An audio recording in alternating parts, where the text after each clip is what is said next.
be up on our cloud.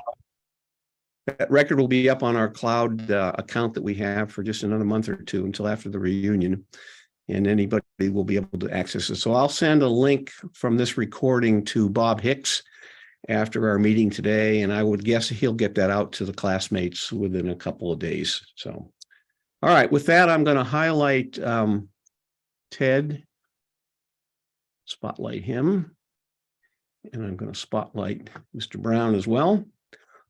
So we'll keep those two in our view frame as we go. And with that, I'm going to turn it over to David to start the interview, please. Okay, Jim. Well, thank you very much, and welcome to everyone, and especially welcome to Ted, who has kindly agreed to be the last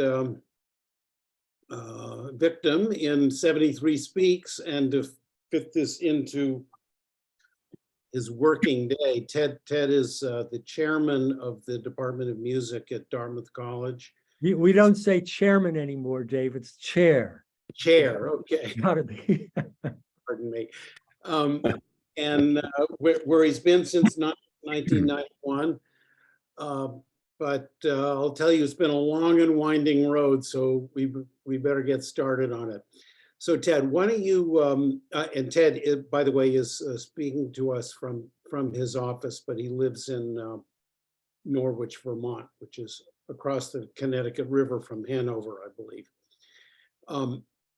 Anyway, so Ted, tell us a little bit about your childhood, where you were born, a little bit about your family, about the years before you got to Amherst. Thanks, Dave. Yeah, thank you very much for inviting me today. I'm really honored to do this. Well, I grew up around Boston, in the suburbs of Boston. But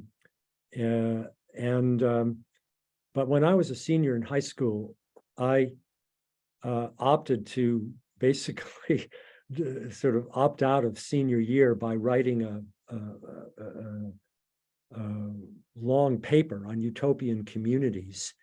And I left home and went to live in a commune in southern New Hampshire, and bought land, bought into a kind of a commune that was also operating a summer camp, but doing adventure travel programs for teenagers.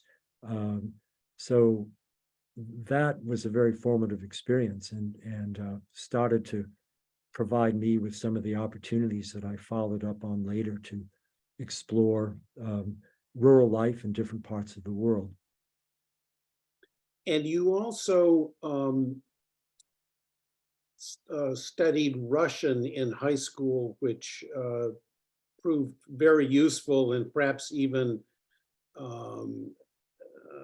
you can address this, whether it kind of directed your studies, ethnographic, ethnomusicological studies to Central Asia, where Russian's the lingua franca. But tell us a little bit about how you came to study Russian.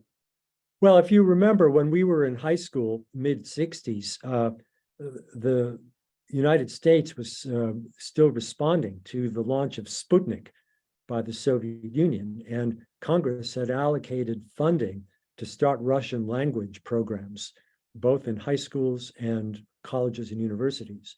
And the school where I went, Weston, Massachusetts, outside of Boston, had some of that money, and they started a Russian language program. So I decided to give that a try. Kids mostly studied, pretty much everyone studied French, and then some kids studied Latin. I didn't want to study Latin. I don't know, it seemed like a dead language. In retrospect, I realized that was silly. Should have studied it anyway. But anyway, I took Russian, and I did 4 years of it in high school, and then I continued at Amherst and then continued at Smith, so that by the time I finished studying it, I could flounder around enough in the language to be able to go there, as I did on my Watson Fellowship travels, and realize that it was really interesting to be able to speak to people, as we called it then, on the other side of the Iron Curtain. I also had family background. I guess my grandparents on both sides came from well, one side Lithuania, the other side Poland. My mother's parents were illiterate in 4 languages. They could speak in Russian, Polish, Yiddish, and English, but neither read or write in any of them. And when I started studying Russian, my grandmother said, you're crazy. What are you doing? You know, why do you want to go to that place? She had escaped pogroms. So, you know, I had some splaining to do. Wow. So you also started studying music at an early age, much earlier than Russian. Tell me a little bit about your musical background and what kind of music there was in your household. Well, that's simple. There was only classical music. My mother was a pianist, amateur, but a very good one. And she curated the family record collection, which was limited to classical music and I guess a couple of early Broadway shows like My Fair Lady in Oklahoma. But that's what I had. I never had any exposure to anything beyond that, you know, not pop music. There was never a pop music record in our house, not folk music. And it wasn't until I was 13 and went to a summer camp where there was a lot of folk music that I discovered banjo and, you know, Appalachian music and all of that. But once I heard it, I did a pivot, and I just went head over heels for the banjo after hearing it. And in fact, the guy that I first heard play bluegrass banjo was an Amherst graduate, Bill Keith, class of 1960. He was probably at that time the best banjo player in the world. And I had the temerity to go up to him as a, I don't know, 14-year-old or something at Club 47 in Cambridge and ask him if he gave lessons. And he did. And so I started taking lessons on bluegrass banjo from Bill Keith.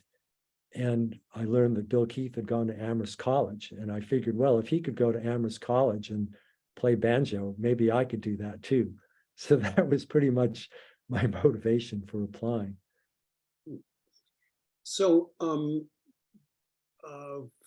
American folk music is, including the banjo, of course, you know, is deeply and richly intertwined with the sort of anthropology of the people who, you know, made and sang these and preserved these folk songs. Is that at all the origin of your interest in where in ethnomusicology, where sort of anthropology and music comes together, or did you get that interest later and separately from your interest in American folk music? Well, I'd say it came in stages. The first exposure was very definitely to, well, just to the folk music of Northern New England. I started when I was around 14, I started playing piano in contra dances around New Hampshire.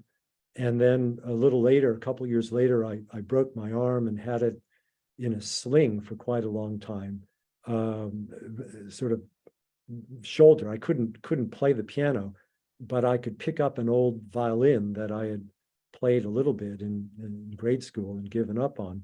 But I went back to that and started learning to play the fiddle and started working on, you know, learning from local fiddlers around New Hampshire. Later, I was able to go to Appalachia, and I was able to go up to Nova Scotia and learn about Cape Breton music, Scottish music. I got interested in ballads and blues and all kinds of traditional music. So I went to Ireland with our classmate Steve Menatove, Ireland and Scotland, the summer of our freshman year. And for me, that was a kind of introduction. It was a travel adventure trip, but also a way for me to have some connection to the sources of that music that I'd learned in the New England version. And then it was actually with Steve again that I sort of took the next leap into what eventually became my focus in ethnomusicology, which was music in the Muslim world, if you want to call it that. junior year, I took a course at Smith together with our classmate Chet Stern in Hasidic mysticism. And this was taught by Rabbi Arthur Green at Smith. And I think the class, as I remember, was on a Monday night at Smith. And then Rabbi Green, who lived in Boston, would overnight there. And early on Tuesday morning, we'd go back over to Smith and rap tefillin, the Jewish prayer straps. And this was a kind of experiential course. And I got very interested in Hasidism. And I'd never been religious particularly, but I thought, well, my parents were eager for me to go to Israel and try to maybe explore my Jewish roots. My grandparents were very strong Zionists. So with my parents' blessing, I went to Israel together with Steve. We put on backpacks and went over there during the winter break of our junior year. And I have to say that the part of Israel that really made the biggest impression on me was going to East Jerusalem, which was Arab, and hearing the muezzin, the person who chants the call to prayer, to hear the muezzin coming from the top of a minaret, chanting the Islamic call to prayer, the azan. That sound made a deep, deep impression on me. And I just thought to myself, I want to learn more about this. So when I came home, I told my parents that I hadn't really discovered Judaism, but I discovered Islam. So you can imagine their reaction, good Jewish folk from Detroit and et cetera. But that's what really led to the idea of this Watson Fellowship year that I did, where I started in Ireland and went overland to India, but really focusing on the part in the center, the Islamic world, starting with Turkey, Afghanistan, Iran, formerly Mughal India. And then with the fellowship money, I bought a car, a Fiat in Milan. You could buy a Fiat in those days. Let me just interrupt you for a second, Ted. Yeah. For people who may not know or forget what the Watson Fellowship is about, just explain it in a couple of sentences and kind of what your topic of study was. Sure, yeah. Well, if you remember, the Watson Fellowship had been established a couple of years before we graduated. I think we were maybe the fourth class to have it. And it was a fellowship given by the Watson Foundation, founded by the family of Thomas Watson, founder of IBM, with basically three conditions. You had to leave the United States for a year, not work or go to school, and pursue an independent project. There was basically no accountability beyond checking in every once in a while with the foundation. So our year, Dirk Roberts got one of those, and Paul Yock got one of those, and I got one of those. And I think Paul spread his out over a couple of years. He was he got another fellowship. I think he was doing the Watson in the summers, as I remember. But Dirk and I headed to Europe together with Bill Wolverton and Steve Ryan on the SS France. And we had quite an interesting, let's call it, sail over there, along with about 600 girls who are going to spend their junior year abroad, from Smith and Wellesley and Holyoke and Bryn Mawr and these places.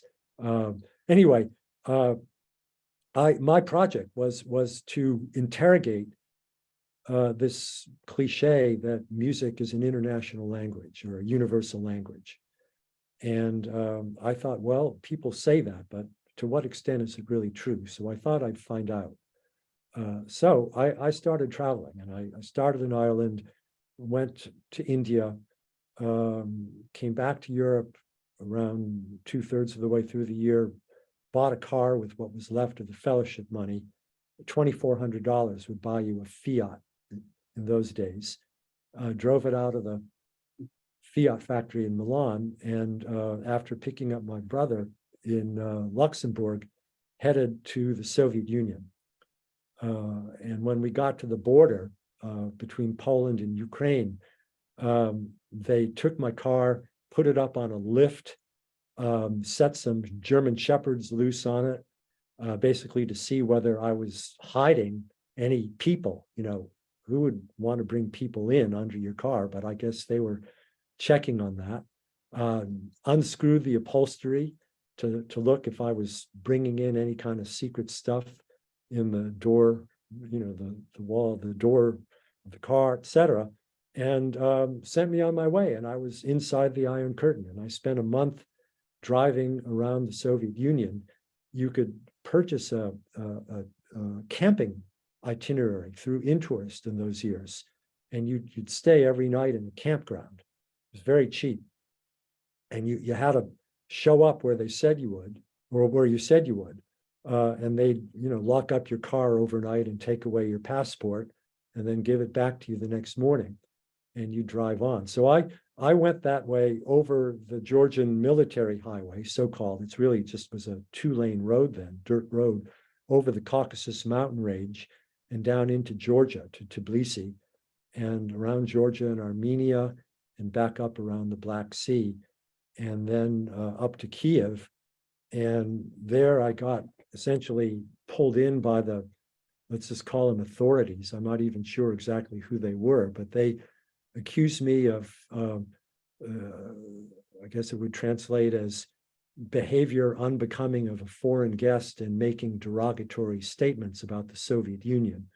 And I think what had happened was I'd been chatting up people in the campgrounds with my, Russian, such as it was, and bringing up subjects that were very sensitive, like dissidents and Alexander Solzhenitsyn, who had recently come to the States at that point. And one of those people was clearly a stool pigeon, I think, and had reported an informer and reported me. So they were basically trying to scare me, I think.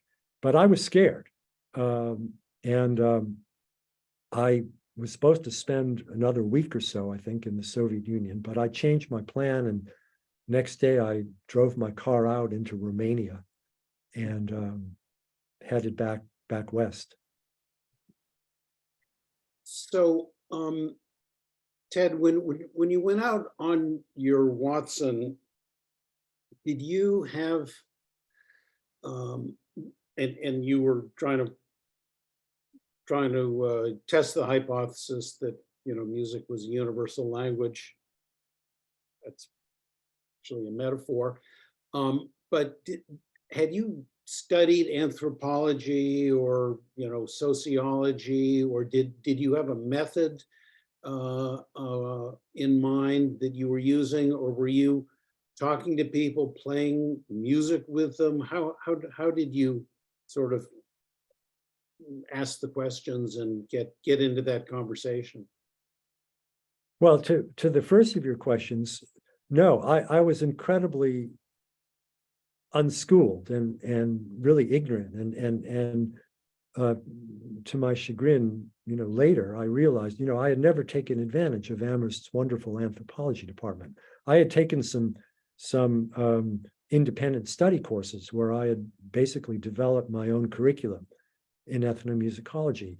But they didn't have, of course, they didn't have an ethnomusicologist then in the music department. They hired one a couple of years later, I think maybe partly because I kind of demonstrated the need for that.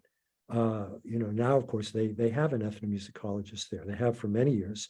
But no, I was kind of self-taught, and my, testing the hypothesis, it was kind of heuristic. I tested it in, I remember in one point I was in the north of Afghanistan in Mazar-i-Sharif, and I had my fiddle. I was going through Afghanistan with a violin, and I went to a tea house in Mazar-i-Sharif, and there was a platform where there were some musicians playing tea house music, and I walked in and they saw my instrument case and they motioned to me, come on up and join us. So I went up there and sat with the musicians, and the first thing they did was pass me the hash pipe. It's like a bong. And, this is the thing about field work. You gotta when in Rome, do as the Romans. So I, took the bong, and it was good Afghan hashish, very strong. And then they pointed to the violin and said, play something. So I took it out and I said to myself, okay, here's a chance to test my hypothesis. I'll play something and see if I can get them to respond to it, even though it's, I didn't know Afghan music. I was sort of learning, but I didn't know any.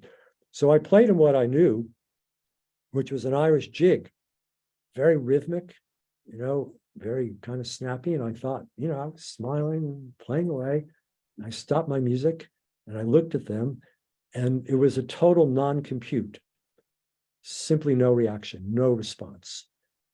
And I realized in that moment, it was like an epiphany that no, music is not a universal language.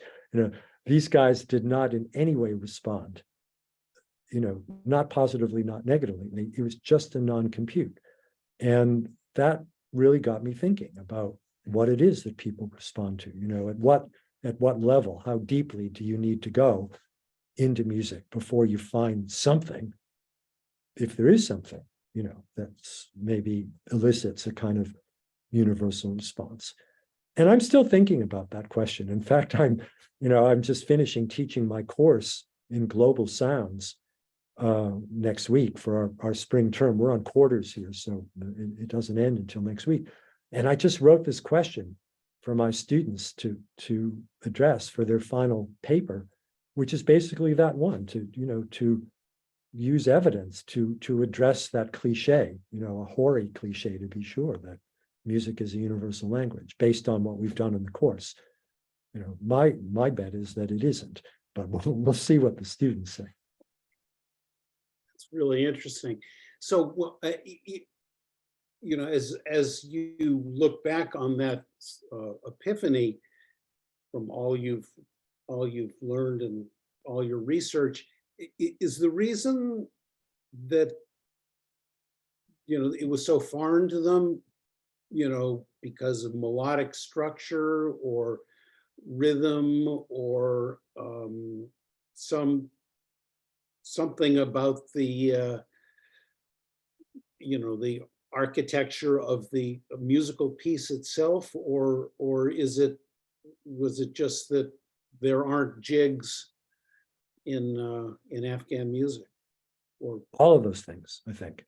You have to be enculturated into some kind of music to respond to it, is my view. I mean, you can be enculturated into anything. There was a guy when we were at Amherst. I was studying electronic music at Hampshire College, and there was a professor there who was raising his kid only on electronic music as a kind of experiment, I think. I mean, a kind of cruel experiment in my view. But anyway, I think the experiment was to see if he could enculturate this kid into electronic music.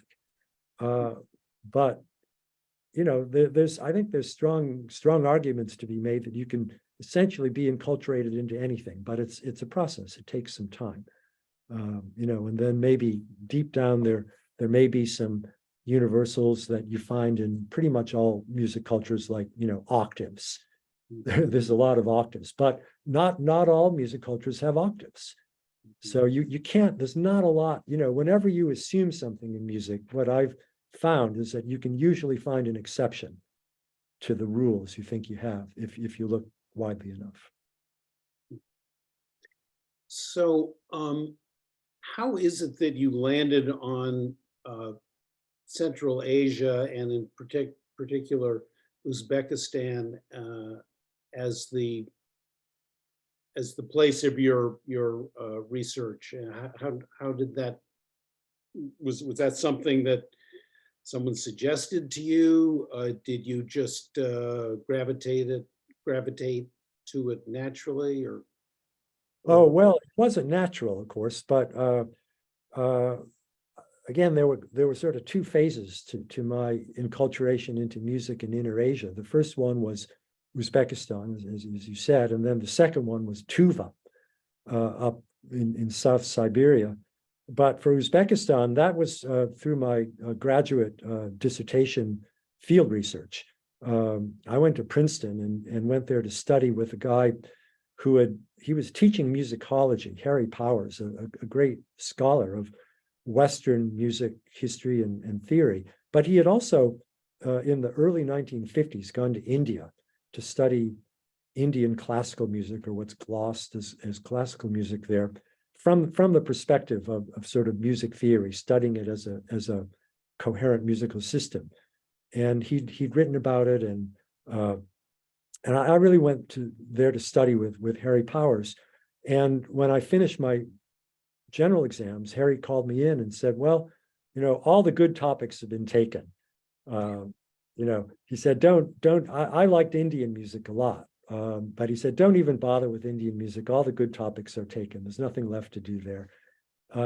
And he said, Indonesia, all the good topics are taken there, et cetera, et cetera. He said, there's two places you could go and kind of break new ground. You could go to Malaysia and study the Malaysian version of the gamelan orchestra, which is the gong and xylophone orchestras that are all over Indonesia, Bali, et cetera. He said, they have them in Malaysia. No one studied that. But Malaysia is hot and humid, and you have to be able to deal with that. I hate humidity. My brain just shuts down.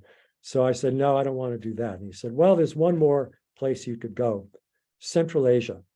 He said, there's this place called Uzbekistan, and they have some kind of classical music there.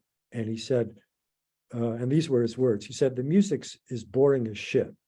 But he said, if you go there, you're going to be the first one to study this music, and the food's pretty good, and you speak Russian, and I had been studying Turkish at Princeton also, and so you'd have the languages, because Uzbek is a Turkic language, and so he said, you might look into that. And as it happened, just then, this was 1976,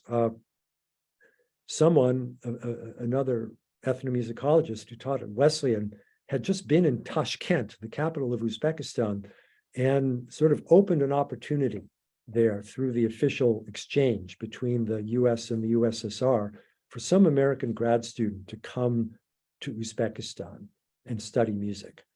And I thought to myself, well, okay, I'm going to go for it. So I applied through the Fulbright and IREX, International Research and Exchanges Board. I applied to go on the exchange. And in those years, the exchange, there were two exchanges between the US and the USSR for scholars.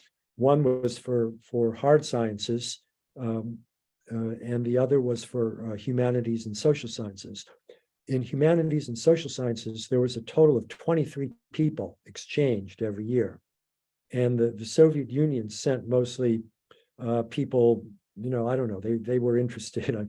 I don't know, they were studying, data science, whatever. We sent people mostly to Petersburg, St. Petersburg, then Leningrad and Moscow. I was one of only 3 people my year who went outside of those 2 cities. One went to Kiev and one to Yerevan. But I was the only American in Central Asia. And I went down there, and I spent a year living in a dormitory of the Tashkent State Conservatory and being a graduate student, studying this indigenous music. And I was attracted to, I liked Afghanistan when I had gone there on my Watson. I liked the people, I liked the geography. The food was okay, not terribly interesting, but anyway, I thought, okay, I can handle this. And so when I got to Uzbekistan and started to investigate the music, I understood why my advisor had found it boring, because he hadn't heard the real stuff. He'd heard the sort of official versions of it that had been recorded by the radio station orchestra, but he hadn't heard the real people, and they were, hidden. They were repressed, basically. Because they were in touch with something that was spiritual. They were in touch with Sufism, religion, and that was verboten in those years. And I was very carefully watched. Though I had freedom of movement within the city of Tashkent, which was large, it was 2 million people, they kept tabs on who I talked to and what I was doing. But I did managed to do enough to persuade myself that this was indeed very, very interesting place to work. And so I finished my dissertation and then basically dropped out of academe as soon as I finished. I went to Bosnia for a year. I had another Fulbright. I studied, Muslim music in Bosnia. This was before the wars, the Balkan Wars, and learned Serbo-Croatian. And after that, I fell in with a guy who was starting to do citizen diplomacy work in the Soviet Union. And he was working with Esalen Institute in California, bringing people from the US who were interested in ESP research, extrasensory perception, which the Soviets were doing a lot of work in then, and starting an exchange program through the Soviet Academy of Sciences. So I was then a postdoc at the Columbia's Harriman Institute for Russian Studies. One day the director came and he said, there's a musician coming here next week who's going to Russia to play concerts, and he wants to be briefed on music in the Soviet Union. Can you talk to him? And I said, yeah, sure. What's his name? And he said, John Denver. And I'd vaguely heard of John Denver. I didn't really, I didn't know anything about him, but I knew he was some kind of country, singer-songwriter. Anyway, I met John Denver and his entourage. And at the end of the meeting, he said, do you want to come with us to Russia? I'm going to do these concerts. And I said, sure. So I signed on to this tour, and 6 of us went with John Denver to do concerts in Moscow and Petersburg and a couple other places. And that was news because in 1985, the cultural exchange between Soviet Union and the US had been abrogated. After the Soviets went into Afghanistan at the end of 79, they canceled the cultural agreement. There had been no cultural exchange for 5 years. So the tour we did with John Denver was the first thing to take place, and it got into the news. And then other people started coming to us to ask if we could take them to the Soviet Union, entertainers. And suddenly we had a business. And the first really big thing that we did, our terms were, put some money on the table so we can go and talk to our contacts. And the first big act that was willing to do that was Billy Joel. So again, I really didn't know who Billy Joel was. I'd never been to a rock concert. I had no interest in rock music, but we met him and he invited me to a concert he was doing in Philadelphia, and I sat like this through the whole concert. It was so loud. But we agreed with him and his manager that we'd set up a concert tour. So I ended up being the co-producer of this tour of Billy Joel in 1987.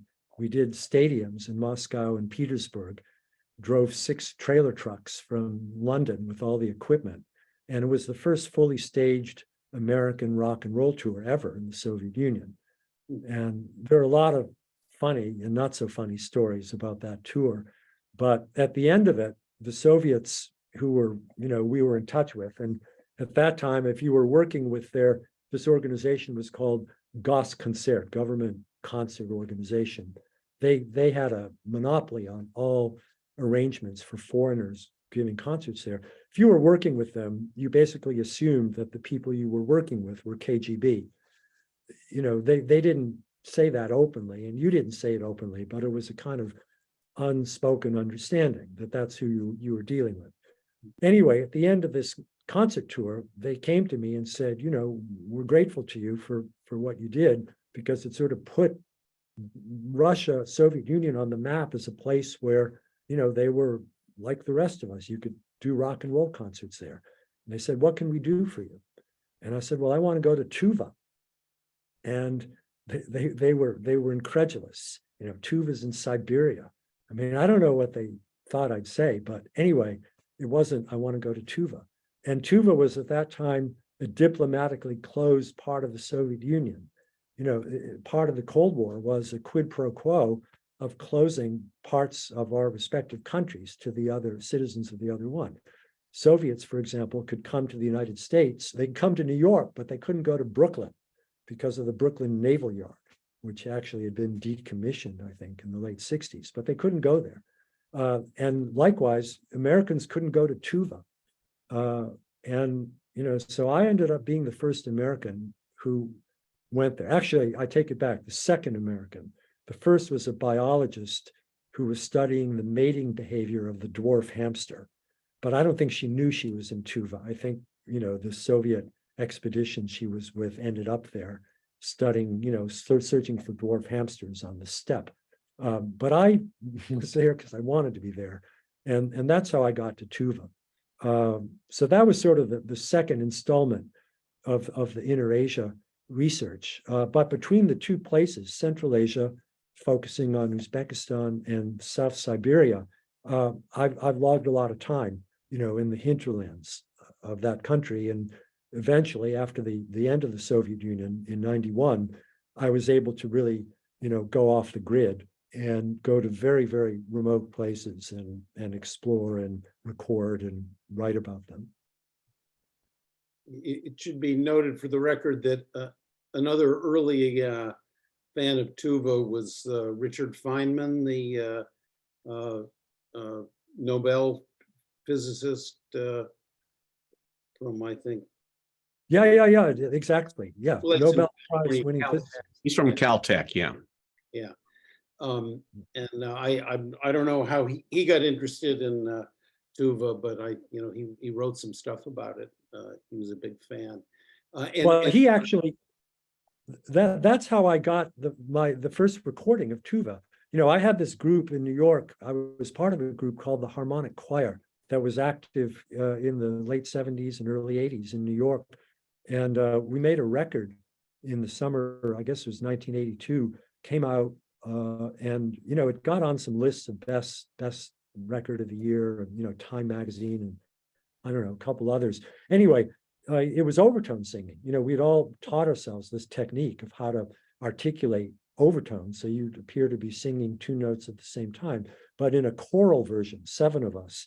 We made this recording in the Abbey of Tournai, in a Cistercian abbey in the south of France, with wonderful acoustics, long resonance. Anyway, Feynman had heard that record, and one day in our mail, there was this packet addressed to Harmonic Choir. We had an office in my apartment in New York, and we opened it up, and it's a cassette tape, just a cassette with a piece of paper and a note scribbled on it. Thought you guys might enjoy this, Richard Feynman. And, what the tape was a dub of a recording of Tuvan overtone singing, issued by the Melodia label in the Soviet Union, that he had gotten a hold of through his contacts at the Academy of Sciences. And, he dubbed it and sent us. And that was it. We put on the cassette, I listened to Tuvan music, and I said to myself, I gotta go to the place where they're doing that and meet the people who are making that. So that was like 1983 or 4, something like that. That was the beginning. It's a great story. So there's so much to cover, Ted, but yeah, it's time to stop. Tell me briefly about how you got back into academic teaching and research and scholarship after not doing it right after graduate school. Did you get tired of all of these entrepreneurial things, or were you interested in actually studying in a more formal way some of these, answering some of the questions that had been raised by your adventures? I spent 5 years living out of a suitcase.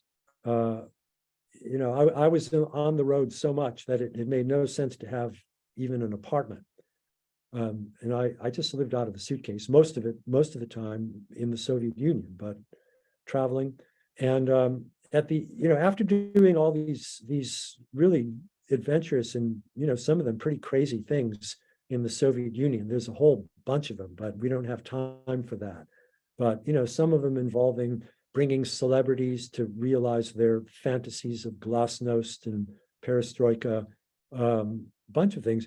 I discovered that the guy I'd been in business with was a double agent. He'd been basically working with both the KGB and the FBI. And that's a whole story in itself about what happened. But I realized at that point that I needed to get out of the business.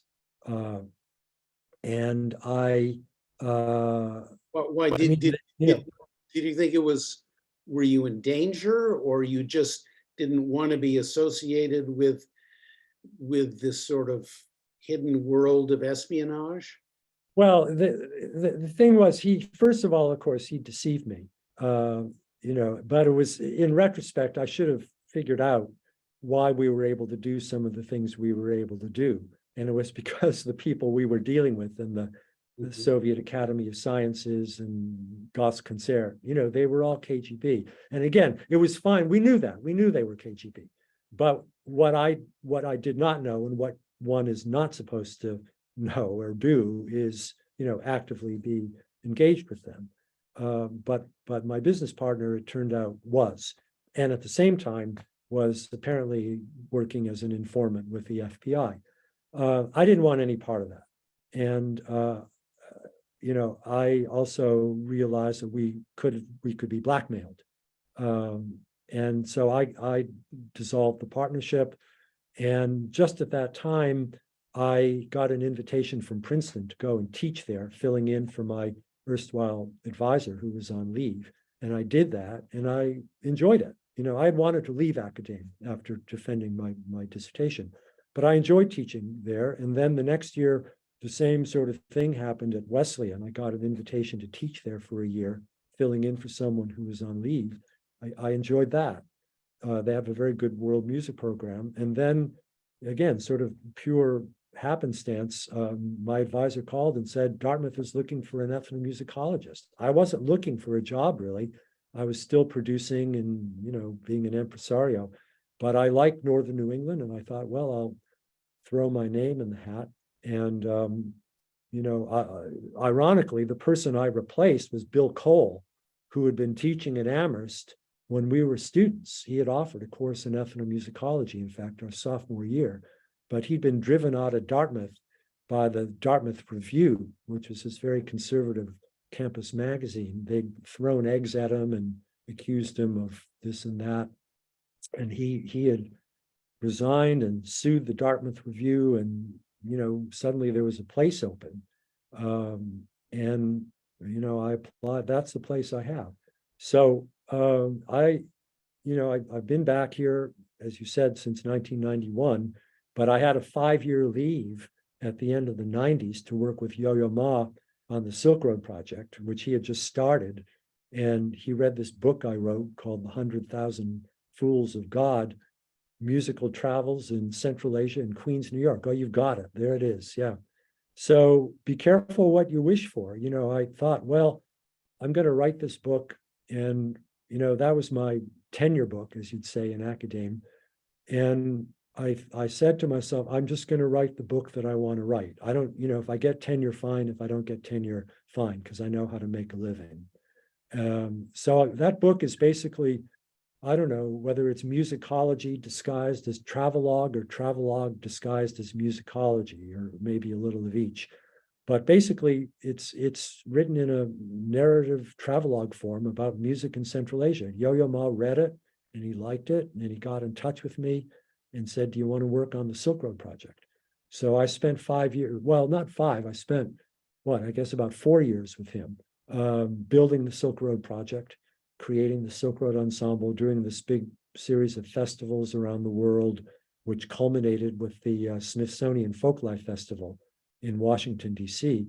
on the National Mall in the summer of 2002. And the largest investor in that was His Highness the Aga Khan, he's the spiritual leader, imam of the Nazari Ismaili Muslims, Shia Muslim community of 15 to 20 million people that has about 500,000 of them, Ismailis, in Tajikistan, in Central Asia. that he wanted to establish more contact with, and he was interested in supporting a program that would help revitalize music in Central Asia. So this is just dumb luck. Here I was, an ethnomusicologist working on this arcane topic, music in Central Asia. Suddenly, the Aga Khan comes along and he wants to support it. So he created, well, he invested in the Silk Road Project. He had found out about it through his friend Jim Wolfenson, who was president of the World Bank then, and on the board, was an amateur cellist, and on the board of Carnegie Hall together with Yo-Yo. And so he knew about the Silk Road Project. And so Yo-Yo Ma and I flew to Paris to meet the Aga Khan. And, he agreed to give us a couple $1 million for the Silk Road Project. And that got us going. And then I had to leave the Silk Road Project after the Smithsonian thing in 2002 to come back to Dartmouth. But the Aga Khan Trust for Culture asked me to come and work for them. They wanted me full time, but I said, no, I'm teaching. But I agreed to work as a consultant. And so starting in 2003, while working at Dartmouth, I've been a longtime consultant, still doing it with the Aga Khan. It's now called Aga Khan Music Program. And we have a portfolio of the Aga Khan Development Network, which is a big, $1 billion a year development program run in about 25 countries, Muslim majority countries in Asia and Africa. And this is a remarkable project because, most development organizations, Rockefeller, Ford, MacArthur, these kinds of things, they don't do music. They barely do arts. But the Aga Khan believed in the importance of including culture and specifically music as part of a whole multi-sector development package. So they've supported this project, and we run music schools, centers, curriculum development, performance groups, recording projects. They subvented a textbook that I wrote and edited on the music of Central Asia that came out a couple of years ago. It's been a remarkable thing. So that's been really, for me, a privilege to be able to teach at Dartmouth and also bring together the work I do for the Aga Khan music program with students. I've had groups come here, give concerts, etc. So that's kind of where I am 50 years later. Really interesting. There's some questions which we need to get to, but I just want to give another pitch to this book because it's not only interesting as a travel story and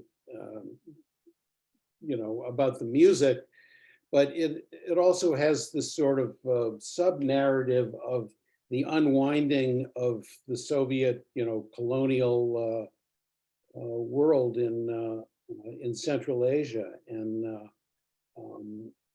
the sort of reemergence of culture and art that had been suppressed all the way back to the Stalinist days. So it's really, and it's beautifully written. It's really a wonderfully written book. Thank you. Anyway, Jim, we have some questions. Yes, we do. I'm going to go ahead and remove the spotlights from you guys so that I can also see, let's see, the whole field. And then we'll get going. The questions in the chat, and I point everybody to the chat. The very first thing in the chat actually is a link to Aga Khan Music YouTube video that Ted provided. I'm going to also include it in the information that Bob Hicks will post for seeing this video if you'd like to watch it again. But if you're interested in looking at it more recently or sooner than that, just go ahead and copy it out of the chat here before we close the meeting. First question was John Schnitker, who was actually asking a question. It was just about the time I think you were answering this. How did you come to focus on the music of Central Asia? And so anything further in that area that you want to share, Ted? Well, no, I think that I pretty much explained how I got there and why I got there. John, if you want to have if you're going to be at the reunion, I'll be happy to talk to you more about that. I know, you and I have corresponded about that, and we share an interest. Okay. So, and again, I'm going to go down through this list fairly quickly. Those who would like to ask a question, you go ahead and either put your hand up electronically or just raise your hand and we'll move you to the front of the line. Ted Spaeth asked, how did you respond emotionally to the music of Central Asia? And he notes that he will never forget his own first encounter with Arabic groove on Putumayo CD. Now, I'm not sure I'm pronouncing that correctly, Ted Spaeth, but yeah, that sounds right. Putumayo. Yeah, that was a record company devoted to groove from around the world. Well, this is, again, it speaks to this question about, to what extent music is a universal language. And I think to learn to respond emotionally takes time. And I didn't respond emotionally at first. I could respond musicologically, but that has limitations, of course, on, how passionate you're ever going to become about something. It took a long time, and I think what it really took was finding really good performers. Let's face it. If you're like Paul Salerni and can look at a score and hear everything that's going on in the score in your head, you can respond emotionally to it on the page, perhaps. But music that's in oral tradition, it requires a really outstanding performer to make it come alive. And so it wasn't until I found really wonderful performers, just by being there and getting to know people and following leads. And, these are the people that some of the fools of God, so to speak, that I wrote about in the book. And that's when I started to respond emotionally. And I still respond emotionally. Every time I hear some of those people, most of them are dead now, but I have the recordings and they still give me goosebumps. Wonderful. Okay, and then the last on the chat right now, Tom Brennick asks, please tell us a bit about your charitable involvement in music and the arts in Central Asia. So I guess that's an opportunity to expand on the Aga Khan saga and what you're doing there. Well, again, that's the outline I gave you. But this organization is, it's mission driven. And so I'm actually writing the book. I'm just hopefully finishing now. I've been working on it quite a long time, but I'm trying to really write about this experience of building this program over the last 20 years and how you actually have an impact in a country the size of Kyrgyzstan or Tajikistan on musical life, and how you can use a kind of development strategy to build a new generation of musical leaders, to train young musicians in the kinds of musical skills they need to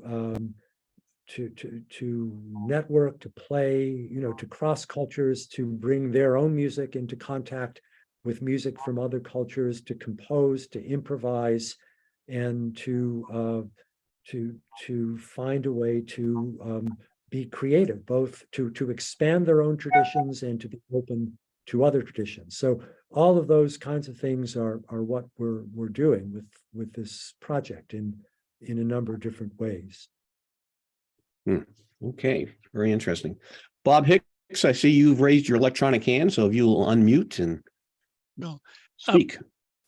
Ted, so much of what you've talked about and studied is, I want to say, music of culture, music of a culture, of cultures. Sort of, I think of it as indigenous of folk music of different parts of the world. To what extent do you think that, and I'm going to blame the internet, but sort of general media is, I don't want to say eliminating it, but diminishing it, making it less central to a particular culture or group? as we're all understanding now, in so many ways, the internet is a two-edged sword, and it certainly is that for music. And you know, the folklorist Alan Lomax, who was Yep. someone I knew well,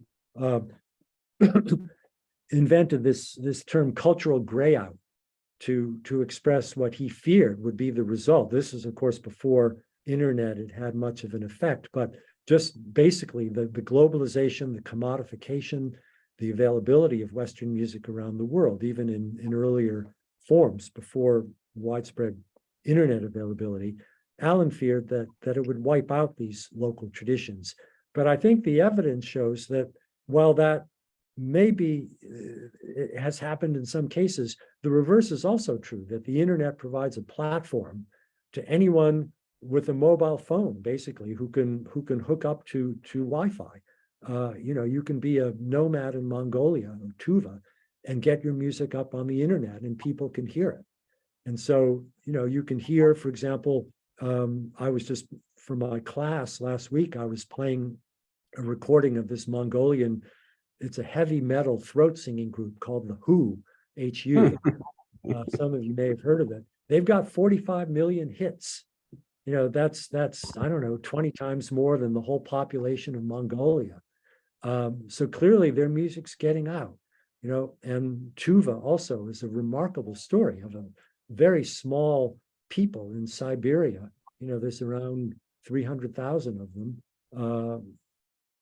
getting their music out and having an enormous influence in the world. So I'm actually optimistic.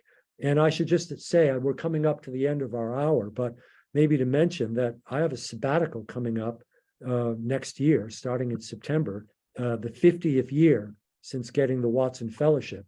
And my plan for the sabbatical is to retrace that Watson Fellowship travel year. And I kept a journal, kept a very detailed journal from 73, 74. I'm going to retrace the journey and write about musical change over 50 years in those places I visited, or the ones I can return to. I'm not sure I'll be going back to Afghanistan, Right. and probably not back to Ukraine, and I'm not sure about Iran, but I'll write about it. And I really want this to be an optimistic book. I think it's going to be an optimistic book because what I've seen is that these traditions I studied 50 years ago are being transmitted, that there are very talented young people all over the world playing music, learning about music of their own past, their own heritage, transforming it into new forms and performing and transmitting it onward, which is exactly what you want to happen. So again, I'm primed for an optimistic trip, but we'll see. Good. I want to hear about the $2,400 fiat too. As a follow-up to that question, Ted, is there any reciprocal travel going on where you are able to invite some of these musicians to come to the U.S. and to interact with our young musicians? Oh yes, many of the musicians that I've worked with in the Aga Khan program have come here. They've done tours. Some of them are you know, famous worldwide, some less so. The Tuvan overtone singers that I brought the first time, I think in 1992, they came over and rode horses in the Rose Bowl parade and sang you know, throat singing while riding on horseback. They played music with Frank Zappa and Mickey Hart of the Grateful Dead. They've done all kinds of crazy stuff here.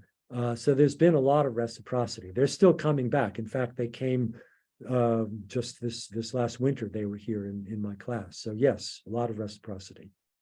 Excellent. All right. Okay, it's 3 o'clock. 6 o'clock. 3 o'clock Amazing. here, 6 o'clock for you guys. Any final comments or questions? Okay, well, I actually can't let this end without asking Ted a question that I know the answer to. Ted, you mentioned that rock and roll, including the Beatles, all went over your head or under your radar or whatever in high school and in college, but you did buy one rock and roll record while you were at Amherst. So you want to tell us what that was and why? Yeah, I had one rock and roll record. I guess you'd call it rock and roll. The Grateful Dead's American Beauty. And I just loved that record, and I still love it. I think, I'm not proud of my avoidance of rock. It was, in retrospect, stupid. There was a lot of wonderful music. But anyway, I had my own agenda. But I do love that record, and I still get great pleasure from listening to those songs. Yeah, it's a great Lovely. choice. Listen, David, I want to thank you for your hosting of these interviews over the last several months. And the class appreciates that very, very much. And those of you who have participated regularly, I think, know that. So thank you. And I'm going to just say, I'll leave it open for people who want to stay on and chat for a little bit, but looking forward to seeing all of you at the reunion in just a couple of weeks. So it'll be fun. Thank you so much to you, and thank you very much. And I look forward to seeing you at the reunion. Yeah. Look forward to seeing all of you. And Very thank you, Ted. Thank you, Ted. This was really interesting, and really appreciate you fitting us in. My pleasure. You actually have a Thank job, you. unlike me and Some of us are still working. yeah. Not all of us, but some of us. A few. Bye, all. A few. Okay, take care. So Thanks so much. Okay. Thank you. thank you. Very, very well done. Okay, So- great. All right. Well, I've got to go on to my next gig. I have to go to a student concert here. All right. shortly. That was Dave, wonderful. can you stay on for a minute? I'll stay on. Yeah. Very Okay, good. thank you so much. Thank you, Ted. Thank you, Ted. See you in a couple of weeks. Yes. Thank you, see in everybody. a couple of weeks. Hi, Jay. Hi, we have to talk at reunion. You coming to the reunion? I'm coming to reunion and I spent the semester after we graduated studying Russian in Leningrad. So I want to compare I notes. remember. I Yeah, remember. and I'm surprised that you were able to travel as freely as you did in what was then the Soviet Union, because they made every effort to keep us from even meeting actual Russians in Leningrad. So let's talk about that. Absolutely. He had- Okay. He good. had I better look forward to seeing you. KGB contacts than you did, Jay. It was it was a very two-faced moment in the diplomatic history of relations between the countries. We were supposed to be there to meet Russians, and every effort was made to keep us from actually meeting anyone. So Yeah. But thank you so much. My Very pleasure. good. Well, I think Jay, they may have felt that they were safe with me because at the conservatory, I took the course in scientific communism and I got a 5, piat. So the highest Yeah. possible score in the scientific communism course. So I think Okay. they thought they had me. All Well, right. I'll tell you about how I was detained as I arrived in the Soviet Union.